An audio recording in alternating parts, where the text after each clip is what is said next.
Hello everyone. स्वागत है आप सभी का आपके अपने यूट्यूब चैनल पर। मैं हूँ राकेश तलरेजा, आपका अपना एप्टीट्यूड मेंटर।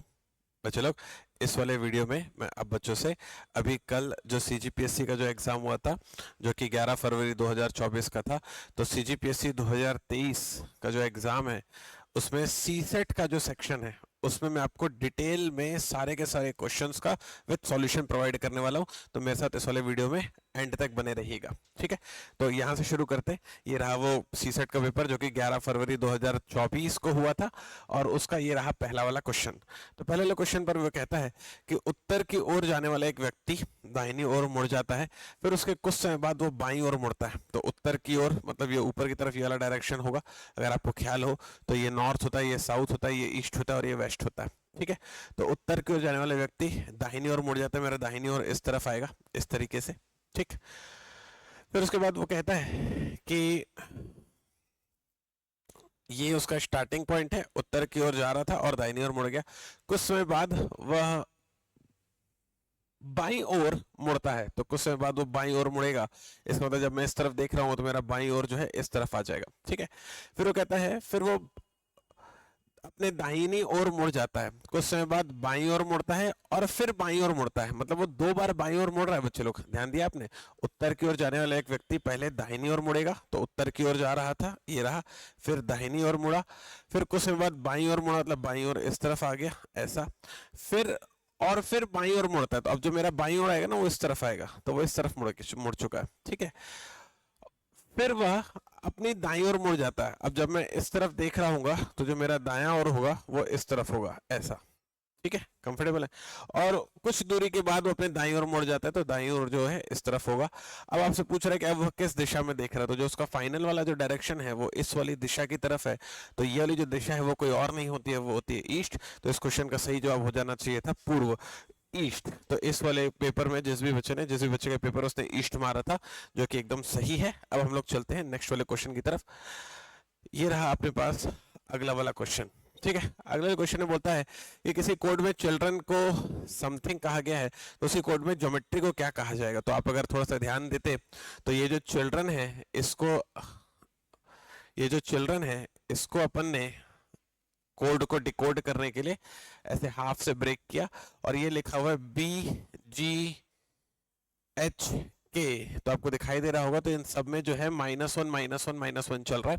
और फिर इसके बाद यहां पर आपको दिखाई दे रहा होगा ESFO, तो इसमें +1 चल रहा है, ठीक है। तो मतलब मैं आपको ये बताने की कोशिश कर रहा हूं कि आधा तोड़ा, उसके बाद जो है जो फर्स्ट हाफ था उसमें -1 कर दिया, और जो सेकंड हाफ था उसमें +1 कर दिया। तो जब आप यही ज्योमेट्री में करेंगे, आधा तोड़कर इसमें -1 करते जाएंगे और इसमें +1 करते जाएंगे, तो आपको मिलेगा ऑप्शन नंबर बी। तो इस क्वेश्चन का सही जवाब था ऑप्शन नंबर बी। चलते हैं अपन लोग नेक्स्ट वाले क्वेश्चन की तरफ। ये रहा अपने पास अगला वाला क्वेश्चन। क्वेश्चन में कहता है, श्याम अपनी बेटी से कहता है 7 साल पहले मैं तुमसे 7 गुना बड़ा था, अब से 3 साल बाद मेरी उम्र तुम्हारी उम्र से 3 गुना हो जाएगी, तो फिर वर्तमान उम्र क्या है। अब देखो जरा ये वाला क्वेश्चन कैसे हैंडल होता है। ये ना मेरी एकदम रेगुलर क्लास का क्वेश्चन है। अगर आपने मेरे से एजेस पढ़ा होगा तो एकदम यही क्वेश्चन मैं एकदम क्लासरूम में करवाता हूँ। कैसे हैंडल होगा ये एक बार मैं आपको सिखाता हूँ, इत्मीनान से रिलैक्स होकर देखना आप। तो जो श्याम है वो अपनी बेटी से कह रहा है, तो ये रहा श्याम और ये रहा उसकी बेटी, के लिए मैंने डॉटर वर्ड यूज किया है, ठीक है। तो 7 साल पहले मैं तुमसे 7 गुना था, तो मतलब ऐसे लिख सकता हूं क्या मैं, Shyam is equal to 7 times of daughter.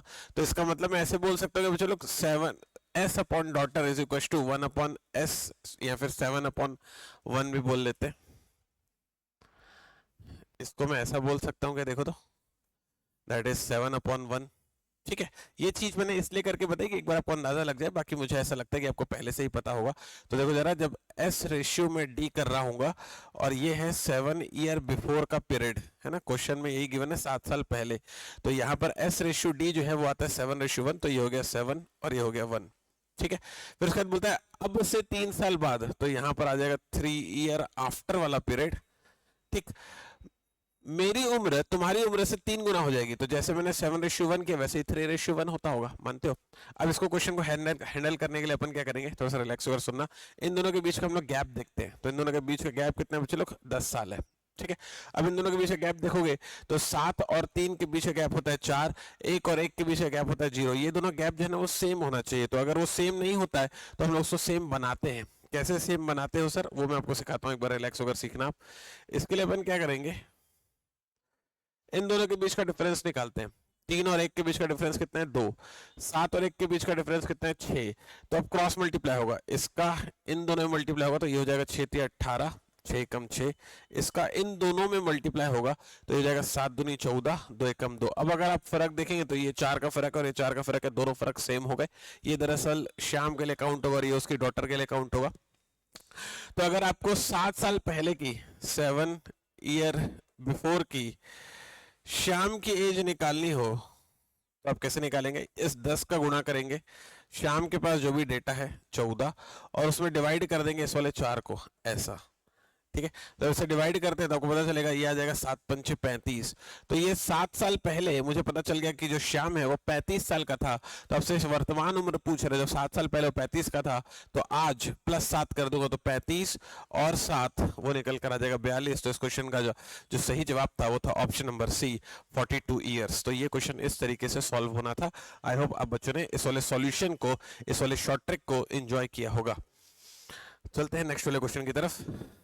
ये रहा अगला सवाल।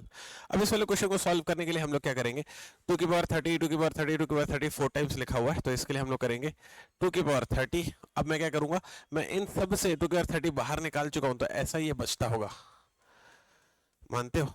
मतलब ये 1 + 1 + 1 + ऐसा बचता होगा, यहाँ पर 1 प्लस एक्स्ट्रा होगा, उसको माइंड मत करना। तो जब एक बार 4 को जोड़ोगे दरअसल ये हो जाएगा 4, तो ये हो जाएगा 2 की पावर 30 × 2 की पावर 2, और ये जब दोनों का बेस सेम है तो पावर ऐड हो जाती है, तो पावर में आ जाएगा 32। इस क्वेश्चन का सही जवाब हो जाएगा option number D. Idea accepted है, पता चला इस वाले क्वेश्चन को कैसे हैंडल करना था। चलते हैं अपन लोग नेक्स्ट वाले क्वेश्चन की तरफ। ये रहा क्वेश्चन नंबर 5 हमारे लिए। क्वेश्चन 5 के कहता है, एक बार सुनने की कोशिश करते हैं। कहता है यदि क्यू एम से ठीक पूर्व में है और एम आर के ठीक दक्षिण में है तो ये कैसे हैंडल होगा, थोड़ा सा हैंडल जरा रिलैक्स होकर देखना। क्यू एम के ठीक पूर्व में है तो आपको ये वाली बात याद होना चाहिए ना, नॉर्थ साउथ ईस्ट वेस्ट। तो एम का ठीक पूर्व, एम का ठीक पूर्व में आ गया क्यू, ऐसा, ठीक है। और जो एम है आर के ठीक दक्षिण में है, तो आर ऊपर होगा तभी तो नीचे की तरफ दक्षिण आएगा ना, ठीक है। तो ऐसे पूछा है कि क्यू आर जो है क्यू से किस दिशा में, ये वाली दिशा से पूछा है, उसका जो आंसर है वो हो जाएगा दक्षिण पूर्व, ठीक है। डन है। आइए चलते हैं लोग नेक्स्ट वाले क्वेश्चन की तरफ। ये रहा अपने पास अगला वाला क्वेश्चन। अगले क्वेश्चन में अगर आप थोड़ा सा ध्यान देते तो ये एक पजल बेस्ड क्वेश्चन था, और ये जो पजल वाला जो क्वेश्चन है इसको बहुत इत्मीनान से लाइन बाय लाइन जो है पढ़कर आपको सॉल्व करना है। अगर आप देखेंगे तो इसमें 3-4 वेरिएबल है, फ्लैट है, फिर एक एक प्रोफेशन है, जैसे कि कोई प्रबंधक है, कोई शिक्षक है और कोई वकील है, और इनमें से कोई जो है किसी मंजिल पर रहता है, ठीक है। आप इस वाले क्वेश्चन को आराम से रिलैक्स होकर 1 बाय 1 सॉल्व करने की कोशिश कीजिएगा। मैं इसका आपको सही जवाब बता देता हूँ, और अगर आपको ऐसा लगे कि आपको इसके सॉल्यूशन की जरूरत है मुझे बिल्कुल कमेंट सेक्शन में बता दीजिएगा। तो क्वेश्चन नंबर 6 पर जो सही जवाब होगा वो होगा 3, मतलब कि ऑप्शन नंबर बी, ठीक है। बहुत आराम से सॉल्व हो जाएगा, बहुत ही स्ट्रेट फॉरवर्ड है। मैं थोड़ा सा बस वीडियो को लंबा ना हो जाए इस वजह से थोड़ा सा फास्ट फॉरवर्ड में चल रहा हूँ। और क्वेश्चन नंबर 7, थर्ड मंजिल पर जो फ्लैट है उसमें कितने लोग हैं, तो थर्ड मंजिल पर कितने फ्लैट है, तो उसका भी जवाब है 3, दैट इज 3। तो इसका जो जवाब होगा वो ऑप्शन नंबर ए। आप इसको सॉल्व करके मैं जो आंसर प्रोवाइड कर रहा हूँ उसे आप मैच कीजिएगा, ठीक है। आइए आगे बढ़ते हैं, मतलब फटाक से नेक्स्ट वाले क्वेश्चन की तरफ चलते हैं। अगला वाला क्वेश्चन है कि यह शारीरिक भाषा का एक रूप है, ठीक है, और संप्रेषण की प्रक्रिया में सर्वाधिक महत्वपूर्ण पहलू है। तो शारीरिक भाषा का सबसे महत्वपूर्ण रूप है और संप्रेषण की प्रक्रिया भी इससे होती है, मतलब जो बातचीत है वो भी इससे होती है। तो वो वाक से और नजर मिलाना से, मतलब क्या होता है कि हम लोग बोलकर भी अच्छा कम्युनिकेशन कर लेते हैं, और आंखों से इशारा हो गया वाली भी तरीके से हम लोग अच्छा कम्युनिकेशन कर लेते हैं ना, आंखों से इशारा कर लेते हैं। हाँ चलो गुड, होशियार हो आप इसमें। अगला है 78 विद्यार्थी एक कक्षा में 41 फ्रेंच भाषा लेते हैं। 22 जर्मन भाषा लेते हैं। फ्रेंच और जर्मन लेने वाले विद्यार्थियों में से 9 दोनों पाठ्यक्रम लेते हैं। कितने विद्यार्थी इन दोनों में से किसी भी पाठ्यक्रम में नामांकित नहीं है? तो आपने ये वाला एक कभी फॉर्मूला देखा होगा, ये वाला फॉर्मूला हम लोग यूज करते हैं। ये वाला फॉर्मूला आपने कभी देखा होगा।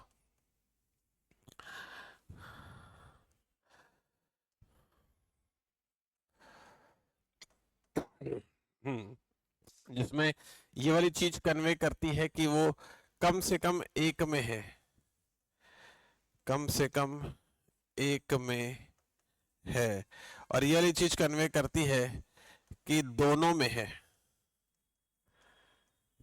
ठीक है, तो चलिए शुरू करते हैं। उसने कहा कि 48 जो है, 40 जो है फ्रेंच में है तो ये हो गया, 42 जो है जर्मन में है तो ये हो गया, और बोल रहा है कि 9 जो है वो दोनों में है तो यहाँ पर ये आ गया। ठीक है, तो जैसे अब इसको सॉल्व करोगे तो आपको पता चलेगा कि कम से कम इसको हल करने से आपको पता चलता है कि कम से कम कुछ ऐसे विद्यार्थी इसको सॉल्व ही कर देता हूं मैं। तो यहाँ पर 31 था तो यहाँ पे 32 हो जाएगा, और इसको जब आप जोड़ दोगे तो ये हो जाएगा 2 और 2 4 और 3 और 2 हो जाएगा 5। तो 54 ऐसे विद्यार्थी हैं 78 में से 54 ऐसे विद्यार्थी हैं जो कम से कम किसी न किसी एक पाठ्यक्रम में नामांकित जरूर हैं।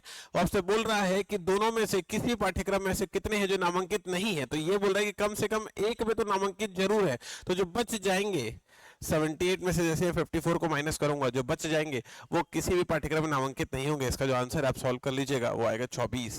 चलिए चलते फटाक से नेक्स्ट क्वेश्चन की तरफ।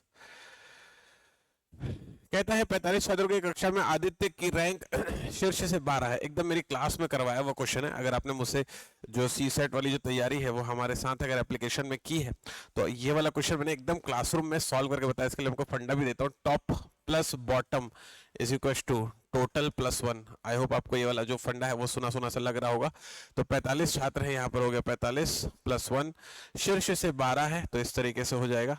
तो b इज इक्वल हो जाएगा 46 माइनस 12, 6 में से 2 जाएगा बचेगा 4, और 4 में से 1 जाएगा बचेगा 3। 34 इस क्वेश्चन का सही जवाब था। आइडिया एक्सेप्टेड है। आइए फटाक से चलते हैं अपन लोग नेक्स्ट वाले क्वेश्चन की तरफ बच्चे लोग। ये रहा अगला वाला क्वेश्चन। आपसे ऐसा कह रहा है कि निम्नलिखित संख्याओं पर आपको विचार करना है और आपको बताना है कि अगर प्रत्येक संख्या में से एक घटा दोगे तो ऐसी कितनी संख्या है जो 3 से विभाजित हो सकती हैं। तो आपको ना ये मैं रेगुलर क्लास में बताता हूँ कि भाई सबसे जो है विभाजित होने का नियम डिविजिबिलिटी रूल में आपको बताता हूँ। तो 3 से विभाजित होने का जो डिविजिबिलिटी रूल है वो आपको याद होना चाहिए। 3 से विभाजित होने का बच्चों लोग डिविजिबिलिटी रूल होता है कि sum of the digit should be divisible by 3, मतलब कि वो जो नंबर्स लिखे हुए हैं मैं उनके डिजिट को जोड़ूंगा और उसको 3 से घटाऊंगा। ठीक है, और अगर जो 3 से डिवाइड करूंगा, जो 3 से डिवाइड हो जाएगा वो संख्या को 3 से काटता होगा, नहीं तो नहीं काटता होगा। मैं करके बताता हूँ जो मैंने शब्दों में बोला। ऐसे बोला है कि प्रत्येक संख्या में पहले एक घटा दो। ठीक है, अभी तो एक घटा दोगे तो ये हो जाएगा 573, ये हो जाएगा 657, ये हो जाएगा 820, ये हो जाएगा 944 और ये हो जाएगा 246। ठीक है, तो मैंने क्या कि सबसे एक एक घटा दिया। अब मेरे को देखना है कि 573 3 से कटता है कि नहीं। तो 3 से कटता है कि नहीं वो जानने के लिए मैं क्या करता हूँ, सम ऑफ डिजिट करता हूँ। तो 5 + 7 + 3 ये मैं करने के लिए कह रहा था। तो 7 3 10 और हो जाएगा 15। क्या ये 15 3 से कटता है? हाँ, तो इसका मतलब 573 भी 3 से कटता होगा। ऐसे इसको पकड़ना है। ठीक है, तो अब इसी तरीके से जब बाकियों को भी हल करेंगे तो आपको पता चलेगा कि इसमें से 573 चला जाएगा, 657 तो 7 5 12 और 6 18 वो भी चला जाएगा। और वैसे ही आप जब सब कुछ चेक करेंगे तो ऐसे 3 संख्याएं हैं जो डिविजिबल हैं 3 से, तो यहाँ पर जो इसका आंसर आप टिक करेंगे, अप्रोच मैंने आपको बता रखा है, आंसर जो आप टिक करेंगे वो होगा ऑप्शन नंबर डी का, ये रहा। ठीक है, तो मैंने आपको सही जवाब बताया और मेथड भी मैंने आपको बताया कैसे इसको हैंडल करना था। आइए चलते हैं फटाक से नेक्स्ट वाले क्वेश्चन की तरफ। कहते हैं 2 टैंकरों में क्रमशः इतना इतना लीटर पानी है। एक टैंकर की अधिकतम क्षमता क्या होगी जो दोनों टैंकरों को सटीक संख्या माप सके। एकदम क्लासरूम में मेरे करवाया हुआ क्वेश्चन। मतलब मैं आपको सच बता रहा हूँ, इस बार जो पेपर है जो सीसेट का जो आया है, हमने पूरा क्लासरूम में इसी तरीके से पढ़ाई की हुई थी। आप जो बच्चे हमसे पढ़ कर गए हैं आप अपने नोट्स एक बार ओपन करके देखिएगा। जो बच्चे हमसे नहीं पढ़े अपने फ्रेंड के जो नोट्स ओपन करके आप देखिएगा, सारे इसी तरह के क्वेश्चन मिलेंगे। SCFL से मैं ये वाला क्वेश्चन में करवाता हूँ। तो ये जब भी मैं आपको बताता हूँ जैसे अधिकतम वर्ड लिखा हुआ है, तो मैं आपको ये बात बताता हूँ कि अधिकतम वर्ड अगर लिखा हुआ है तो इसका मतलब कि वो कुछ और नहीं पूछ रहा, वो HCF पूछ रहा है। सर आपको कैसे पता? क्योंकि इसमें जो H है ना उसका मतलब होता है हाईएस्ट कॉमन फैक्टर। पॉइंट है समझ में। तो एच मतलब हाईएस्ट और यहाँ पर लिखा हुआ अधिकतम, तो वैसे पता करता हूँ कि मुझे एचसीएफ निकाल के देना था। तो आपको 850 और 680 का मात्र एचसीएफ निकालना था बच्चे लोग। तो 850 और 680 का एचसीएफ निकालना कोई मुश्किल टास्क नहीं है। एचसीएफ का मतलब है हाईएस्ट कॉमन फैक्टर, मतलब वो फैक्टर को हम लोग बाहर निकालेंगे जो सब में कॉमन है। तो अब देखते तो ये 17 से डिवाइड हो जाता है, 17 गुणा 50 ये हो जाएगा 17 गुणा 40, ठीक है। तो आपको दिखाई देगा कि इसमें से 170 जो है कॉमन निकल रहा है, तो इसका जो सही जवाब है वो हो जाता है 170। तो क्वेश्चन नंबर क्वेश्चन नंबर 12 का सही ऑप्शन है ऑप्शन नंबर ए। चलिए फटाक से चलते हैं अगले वाले क्वेश्चन की तरफ। ये रहा अगला वाला क्वेश्चन, कह रहा है कि भाई 500 श्रमिक है हमारे पास, ठीक है, और किसी कार्य को 8 दिन में समाप्त कर सकते हैं, तो 5 दिनों में उसी कार्य को समाप्त करने के लिए कितने श्रमिक लगेंगे। ये भी मेरे क्लासरूम में करवाया हुआ क्वेश्चन है, बहुत आराम से आप हैंडल कर सकते थे। जब मैं वर्क एंड टाइम पढ़ाता हूँ तो उसमें आपको एक कंसेप्ट देता हूँ, men dot day is equal to unit work. अगर आपको याद आ जाए तो हम लोग वर्क एंड टाइम में ये वाला कंसेप्ट करते हैं, men dot day is equal to unit work का। तो कैसे हैंडल होगा ये जरा समझिएगा। men है मेरे पास 500, डे है 8, तो मेरे पास जो टोटल काम है वो हो गया 4000 यूनिट का, ठीक है। कह रहा है कि 5 दिनों में उसी कार्य को खत्म कराना है, तो अब जो दिन है वो हो गए 5, उसी काम को खत्म कराना मतलब वही 4000 यूनिट, और लेट से एम मैन लगेंगे, तो एम इज इक्वल टू हो जाएगा 4000 बटे में 5, ठीक है। तो जैसे इसको सॉल्व करेंगे तो 800 इस क्वेश्चन का सही जवाब हो जाता। ठीक, आई होप आप बच्चों को यहाँ तक चीजें क्लियर होंगी। हम लोग फटाक से चल रहे हैं नेक्स्ट वाले क्वेश्चन की तरफ। ये रहा क्वेश्चन, बोला राष्ट्रपति जैसे देश से संबंधित है तो वैसे ही राज्य से कौन संबंधित होगा। तो हाँ बिल्कुल, राष्ट्रपति का प्रतिनिधि होता है राज्यपाल, तो इस क्वेश्चन का जो सही जवाब है वो हो जाएगा राज्यपाल। आइए फटाक से आगे बढ़ते हैं। ये रहा अपने पास अगला वाला क्वेश्चन।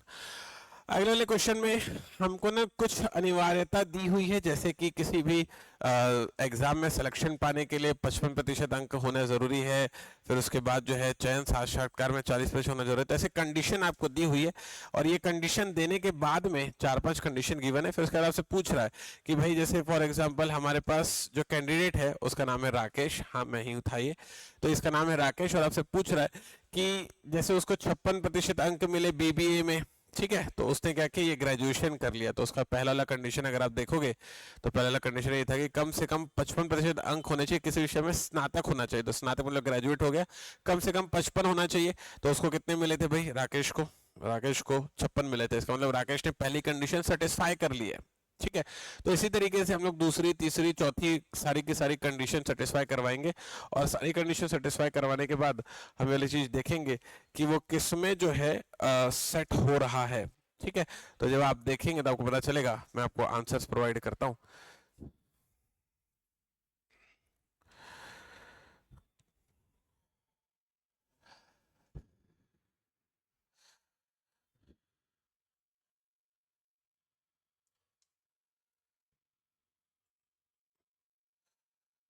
तो क्वेश्चन नंबर 15 में राकेश का चयन नहीं किया जाएगा।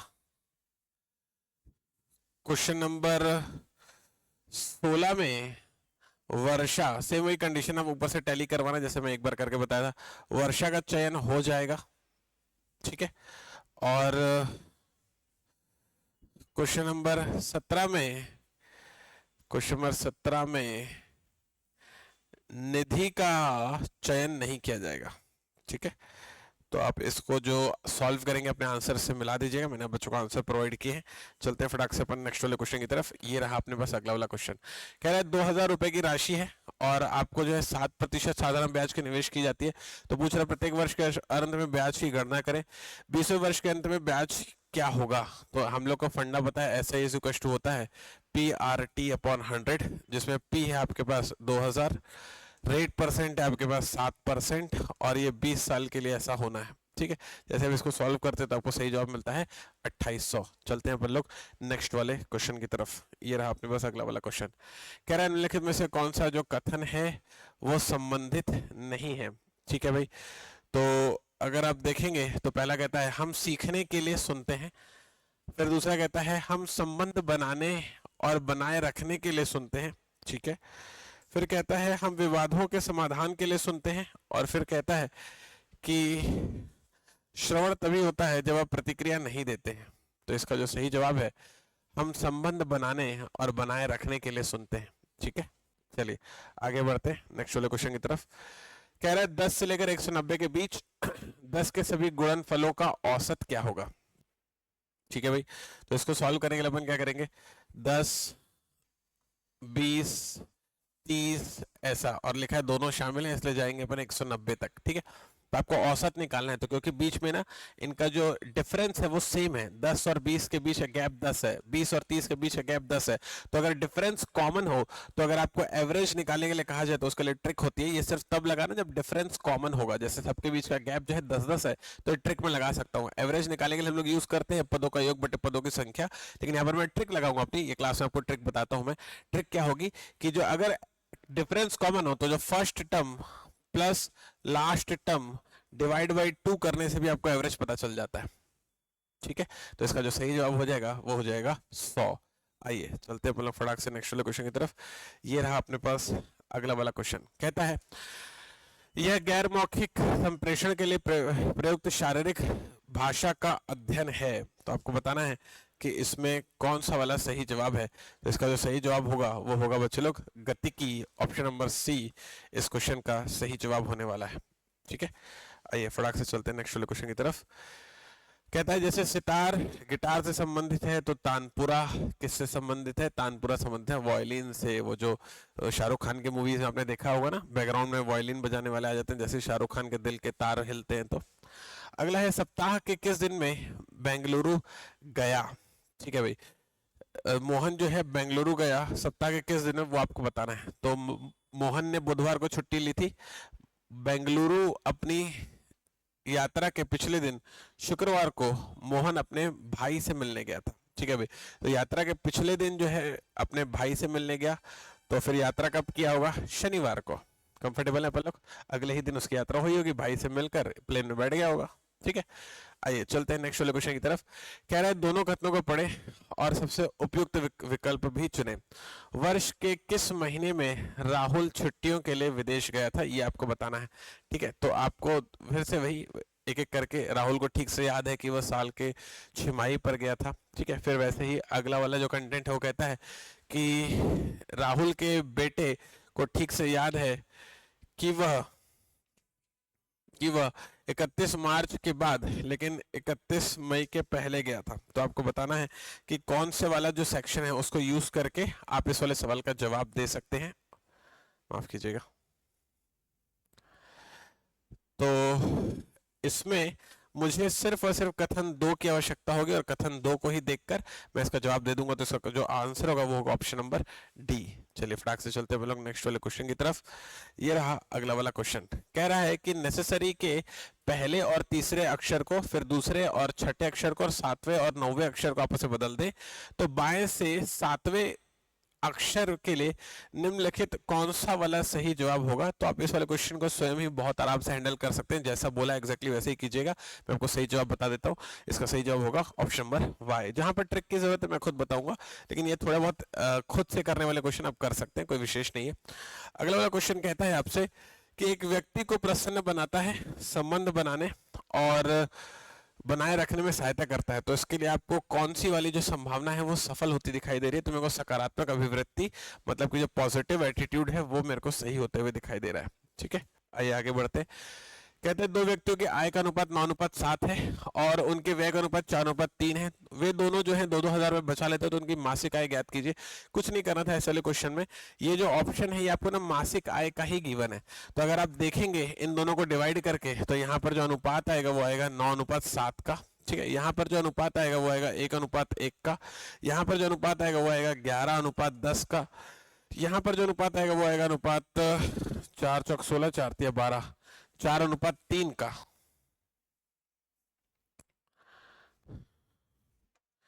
4:3 का। तो यहाँ पर आप देखते हैं तो मेरे पास ऑप्शन नंबर 1 में जो है 9:7 आ रहा है, और क्वेश्चन में भी उनकी मासिक आय का जो अनुपात था वो 9:7 ही गिवन था। तो मैं डायरेक्टली इस क्वेश्चन का जो है सही जवाब टिक करके आ जाता, वो होता option number A, that is 9:7। समझ में आया इस वाले क्वेश्चन को मैं पेपर में कैसे हैंडल करता हूँ।